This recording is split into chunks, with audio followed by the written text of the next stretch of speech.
Hi, this is a foreigner in the Philippines. One of the one of the most one of the most quoted expressions that I see in relation to how life has finally evolved for me up to now is about living the simple life. And a lot of people, when they talk about living the simple life, probably would just not be able to adapt to this. And some people actually say that, well, yes, you've really been able to adapt to a simple rural life, and it's true that there is a simplicity about life here that you cannot get in many other places. Now, when I say many other places, I mean the more structured, civilized way, if you wish, places, perhaps who are more organized with a much more sophisticated infrastructure than here, like America and England. When I went to England, life there, I went back last year, and I stayed in London, and London is extremely structured now. Life there is very, very organized and very, very regulated to such a degree that it amazed me. Everything was done on a card. You could do everything on a card. So it was really headed. It was on a collision course with a cashless society, is how I saw it.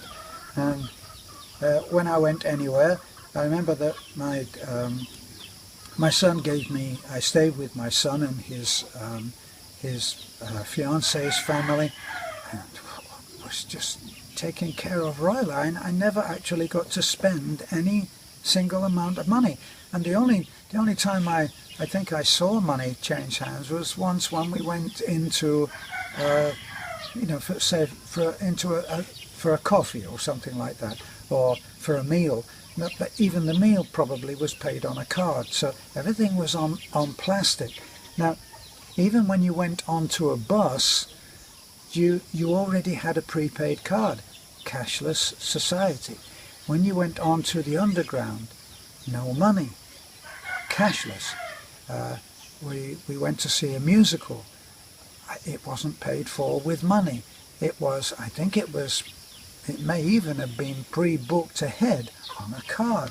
So what's the benefits of this? Well, the benefits of it are wonderful. You're never worried about change. When you're in the Philippines, sometimes if you go in the morning to have a cup of coffee in a bakery, they might not have change of a 20 peso piece. They'd have to go and get change for it. Certainly 100 would have them completely nervous. So you certainly wouldn't want to go in and offer them, say, a 200 or a 500 peso bill, because nobody on the block would have the change for that. Well, you don't have that problem when you're in, say, London, because everything is on a card. You've prepaid everything, you've organized everything. But how I felt was like a rat in a run. Everything had been prearranged. I didn't have any spontaneity. I had no feeling of spontaneity at all. So for me, that was very, very highly regulated. My son and his fiance loved it, because they never had any problem about how to do this or how to do that. It was all done, and they knew exactly. They would be able to look on their computer, their phone, and find out exactly what the situation was at the bank. Everything was online banking. Everything just completely organized. Well, even when we got into a car, we never had to know where to go, because they had a GPS, and they took me to see my friend in East Grinstead, which was certainly at least a 2-hour drive, and and just on the GPS, and the GPS told us where to go. Turn left at Jacob Street or wherever it was, and it was completely organized. Now, in America, not quite the same on that score, but as far as living in communities, I live in a hilltop community now. Over there I have my sister-in-law Lena, and over here I have my sister-in-law Maricel, and then on that far one over there, got my brother-in-law. So I live in a community. It is a community.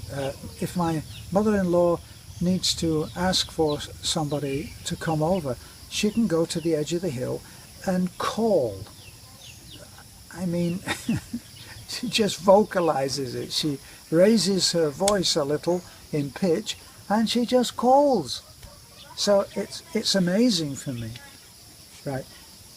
In communities not California, in communities where I had the most experience, which was in Florida, in communities there, they are gated communities.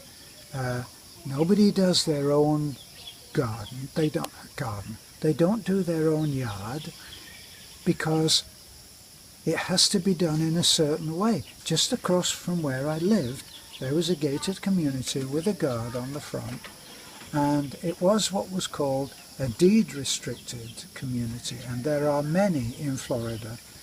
Deed-restricted means that everything is controlled.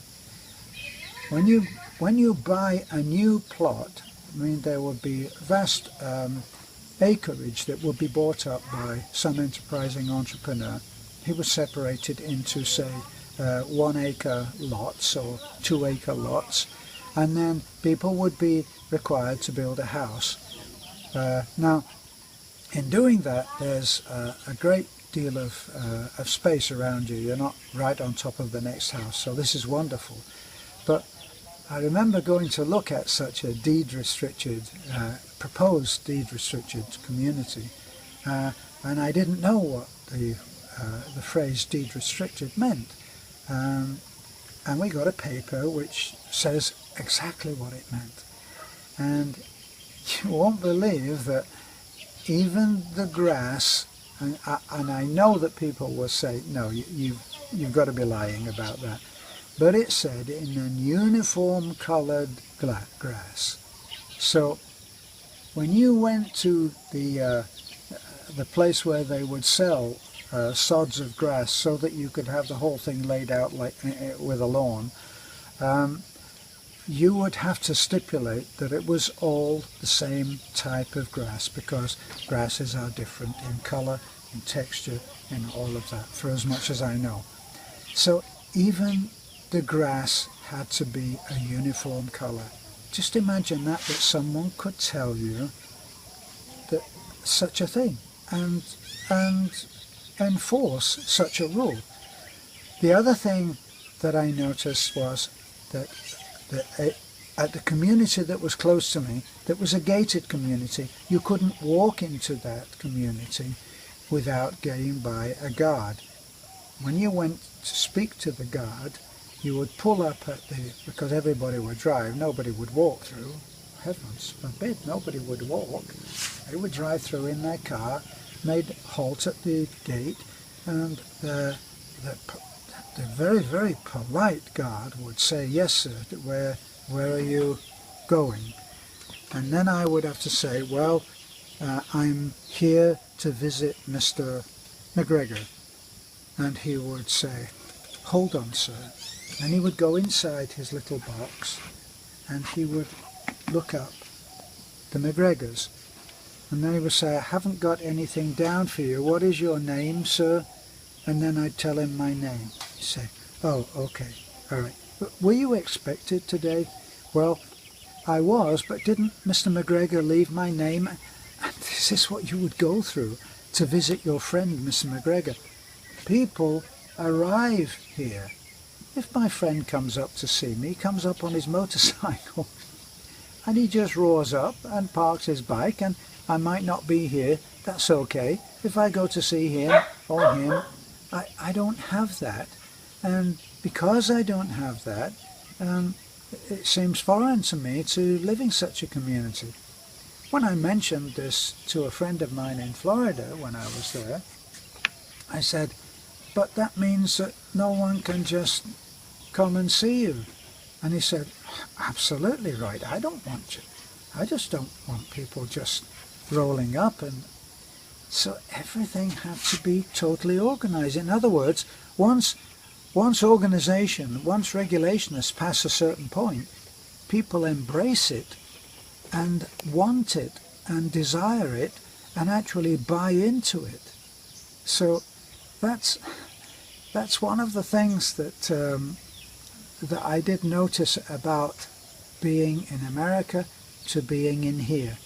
And the rural life is an easygoing, free way to do it. And it's not for everyone. I don't have air conditioning in my house. Am I hot? Occasionally. Yes, I'm very hot. We had a very, very hot day yesterday and the day before. What did we do? Well, we drank a lot of water and we were hot. It wasn't 65 degrees. Now, here's the deal. When we take Babolat and Talik and we take them with us and we go to eat in one particular restaurant, which is very sophisticated, it has air conditioning, and people have gotten used to that, and it's down to 65 or 70. When the children have eaten their food, they go out because they're just too cold. They're too cold to sit there. They don't enjoy the AC. So one gets used to both. One gets used to regulation and embraces it, and one comes out here and you get used to living a simple life, and eventually, if it's for you, you will embrace it. So have I done a big job of adapting to a simple life? It hasn't felt like a big job, but I guess I do things on a daily basis which most people would think was an act of deprivation. But it suits me. It won't be for everyone, but I'm sure that those who are not suited to this will not stay. So it has a self-leveling thing. So I hope this perhaps has shed some light on life here, leading a simple life. Look in on us again. I am a foreigner living in the Philippines, and I'll look forward to you seeing us again. Bye for now. Bye-bye.